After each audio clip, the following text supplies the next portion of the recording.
Today, I'm going to be speaking with Marie and Baldev Lamba. They are a married couple. Marie is a literary agent. Baldev is a professor of landscape architecture at Temple University, and together they have written two children's picture books, Green Green and A Day So Gray. I guess they like colors. Today, they're going to talk to us about their first book, Green Green, tell us a little bit about why they wrote it, read it to us, and then do a craft. Hi, Marie. Hi, Baldev. Thanks for being here with me. How are you today? Thanks. We're good. We're good. We're indoors like everybody else, and good. Good. So I'm excited to talk about your first book, Green Green. Tell me what inspired you to write it. Oh, yeah. So, well, first of all, here it is. Green Green. So beautiful. Look at that. Thank you. Well, Baldev is a landscape architect, and I'm an author. We've been married for many a year. Yeah. Yes. And it's funny, like as a writer, something will stick with you over the years and come back to you and become a book much later. So many years ago, Baldev and I were walking around a cityscape, and he does a lot of Philadelphia. Yeah, probably Philadelphia. I mean, he does a lot of urban renewal kind of gardening and pop-up parks and things like that. And I remember him pointing to some cracked pavement, and there was just nothing around that looked green and beautiful. And coming out of this crack was a little wildflower. And Baldev said, nature always finds a way to come back, right? Nature always wins. Yeah, no, we can try and suppress this as much as we can, but it's going to eventually show up again. Yeah, so that under the harshest of circumstances. A little bit of beauty peeks out. Yeah, and that stuck with me, and I guess a little bit of that beauty peeked out many years later, and I thought about how the land changes from, being a natural place before people even came, how it becomes a city, and how we lose that bit of nature, but how we can bring it back. Okay. Well, I know you're going to read your book to us and then do a craft, but before we do that, with Earth Day coming up, can you talk a little bit about what kids can do to help the earth? Oh, yeah. So, I mean, there's a lot we can do. I mean, even if we're trapped at home right now, there's a lot of people interested in growing their own flowers and plants and vegetables, right? Mm-hmm. And that really helps the bees and the butterflies and the planet. And every smallest of effort can make a big difference. If enough people do it, it will add up. Right. So at this time of year, we see a lot of weeds popping up everywhere. We see them on our sidewalks. We see them in our gardens and things like that. And one of the worst things you can do for our planet and for the bees and butterflies, which we need very much, is to use poison to kill them, things like Roundup and stuff like that. So you kids, what you can do is you can say, hey, mom and dad, you can save the planet, and I'm going to help you. Because this is our future. Yeah. And this is the way you're going to do it. And it's going to save you money, too. And they're going to be like, oh, I'm interested. So what you want to do is you've got vinegar and you've got dish soap. You can get an old spray bottle, empty it out, clean it out, fill it up with some vinegar, put some like dish detergent, dish soap that you use for washing your dishes, shake it up a bit. And then you go out and you spray those weeds. You spray it in full sun. By the end of the day, those weeds will be dead. But the bees will still be alive. Yes, and the butterflies and the bunny rabbits. And ourselves eventually, if we don't take care of our environment, we are hurting ourselves in the long run. So we are part of it. I think people sometimes think nature is something out there, but we are as much nature as anything else. Yeah, so if we did this simple thing, it would really make a difference. Yeah. And we've been doing it, and I have a long sidewalk with weeds all over the place, and I spray it, I take pictures of it every year, and I post it, and people are like, wow, and it works. It's very simple. So that's something that you guys can That sounds fabulous. I'm going to do it this afternoon. Well, I would love to ask you if you would read your book to us now, and then afterwards show us your craft. I can't wait to see it. Yes. So at the end of the book, we're going to talk about a simple craft you can do with some stuff you have at home. Yay! Okay. Terrific. Take it away. Or be creative with what you have. That's right. Okay. So we're going to do a reading of our picture book, Green Green, A Community Gardening Story. Baldev and I wrote it. And Sonia Sanchez, who's an artist in Barcelona, Spain, who we've never met and who does not speak English, is so talented, and she's the one who did the illustrations. So I think that's it. It's published by Farrar Straus Giroux and Macmillan, and available at Lynn Rosin's bookstore. So definitely check it out there. So we're gonna read it for you guys. So Baldev's gonna show me the words down here, and I'm gonna hold it up and read it for you, so that hopefully we'll have it all ready to go. So it's Green Green, a community gardening story. And we're going to do our page turns as best as we can. Okay, here we go. Green, green, fresh and clean. See how the planet starts and how the yards start, all green and fresh. And as you see this book, think about the ways that the land changes. Brown, brown, dig the ground. What are they doing there? Just like you might, even if you just do it on your window ledge. Growing. Should be better on my page turns on the wrong side. Rakes scrape, seeds in row, tamp and water. Garden grows.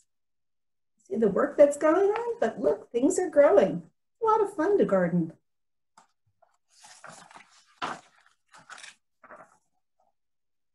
Oh, something's changed here. Brown, brown, dig the ground. What's digging this time? Looks like bulldozers. It looks like it's becoming more of a cityscape. A different way of planting, isn't it?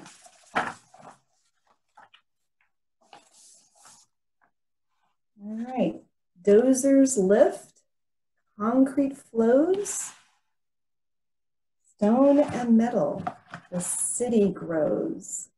So we're not growing a garden anymore, right? We're growing a city. It's a lot less green here. Different kind of planting, isn't it? Planting metal and steel. The city grows and grows. Ooh, look at that city seed. Looks like that family's growing too, huh?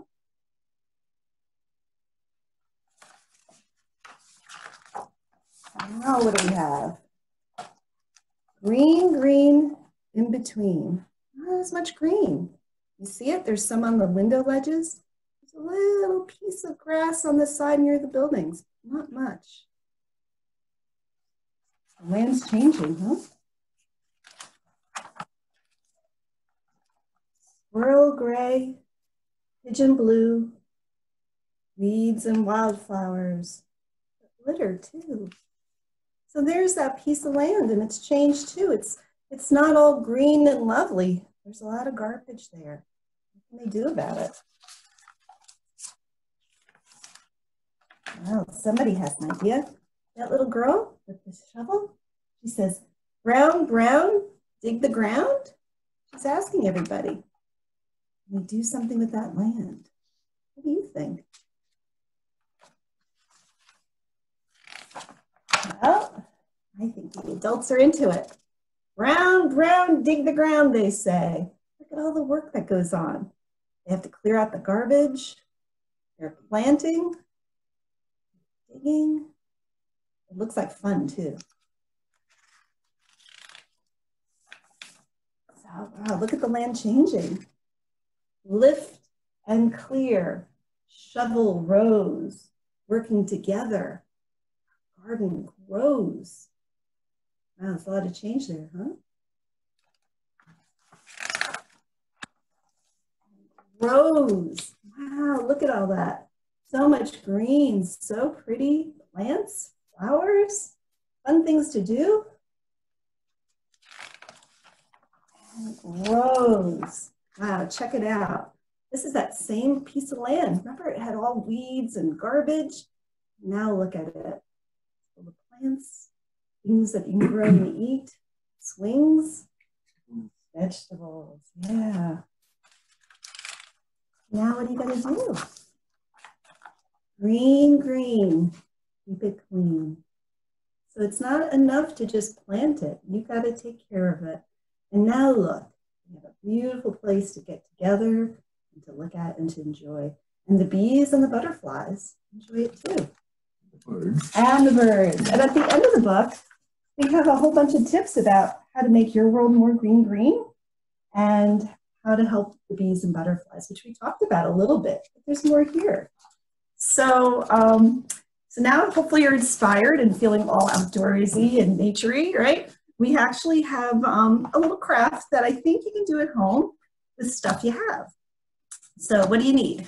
You need paper. It can be colored, it can be construction. If it's a little thicker, it's good. Like if you have folders, you know, those folders, you can use that paper, or, you know, just regular paper. That's fine. So a piece of paper, you'll need scissors. Probably need a pencil. And you might need maybe, you know, a pipe cleaner, but not everybody has those. But if you don't have a pipe cleaner, we can be a little creative and we can use one of these. You might find them in your bread bag or a garbage bag closer, you know, twisty tie. That can work too. And crayons or markers are good for decorating. Stickers if you have them. Dots, anything. Anything. All right. So hopefully you have all these. So how do we do this? Well, first of all, let's show you our objective. Here's our little finger puppet butterflies. Woo! I got it upside down. Uh-oh. There we go. There we go. So you can decorate. You can do both sides to decorate. You stick your finger through there and you fly them around. And you can decorate them any way you want, right? So that's what we're going for. So how do you do it? All right. Take a piece of paper and fold it in half. Lengthwise. Yeah, make it long if you like a long, tall butterfly. See, now if you have it like this, it's kind of like the same idea like when you fold for a snowflake and you know you cut them. It's kind of like that. But then you're going to trace on here or draw the best you can a half a butterfly. Not everybody can do this, I understand. So if you go to my website, marielamba.com, and you click on my books, Green, I believe I gave Lynn a link for this. Might be a little easier if she can put that up. You can go there and there's a template you can download and print out and cut out. But, you know, you can draw half a butterfly. But what I mean by half is like this, okay? Trace it out. And on the fold, you want the middle part to be, right? So that you'd open it up, cut it out so that it will look like this, right? There's the fold, right? Now, here's the fun little bit. You got to do a cut here and here. See that? A little snip and snip, because that ends up being where your finger goes. You can fly it, okay? Like that and like that. Yeah. So it's not really complicated once you understand it, and you can do as many butterflies as you want. You can do different shapes of them and stuff like that. Now the fun part comes, right? You can color. Decorate. Decorate. Use your crayons. You can stickers. use, if you have stickers. Like some people might have stickers, like if mom and dad have an office and use dots for filing. Sometimes they have that. This is what we like to use because sometimes butterflies have dots on them. They look like fake eyes, right? And then for the antenna, if you have a pipe cleaner, you never know. You might have one at home, right? You just put it through here and you twist it. And then that would be your antenna, right? If you don't have a pipe cleaner, I'm guessing you probably have a twisty tie. This is what we're trying to make do with stuff at home, right? And I think if you had a long one, you could put it in and you could twist it. It won't be as long. But you can tie two together. You could tie, oh, see, he's being creative. You could even color it with a marker or a crayon to make it colorful. But anyway, and then when you're done, you can run around and fly as much as you want. Be all flappy. Oops. Oh, Baldev needs support. There you go. And that's it. That's our craft. So hopefully you enjoy it, and you enjoy green and being green and taking care of our planet. It's so important. You guys are the ones that we all depend on. And Lynn, I just want to mention one other book that I've recently written called The Day So Gray. And this came out this past fall. And this might be something if you're feeling kind of gloomy, because a lot of it says like, this day is so gray. And the other friend says, no, it isn't. And she points out all the colors. And there's a lot of beauty out there right now. So we encourage you to look and be happy. That's good. Yeah. So that's Thank you. Thank you so much for bringing some color and brightness to us with your Oh, beautiful it's our work. pleasure. Thanks for having us in your home. It's We want everybody to stay safe and be well and be green. Thank you. Thank you. Thanks.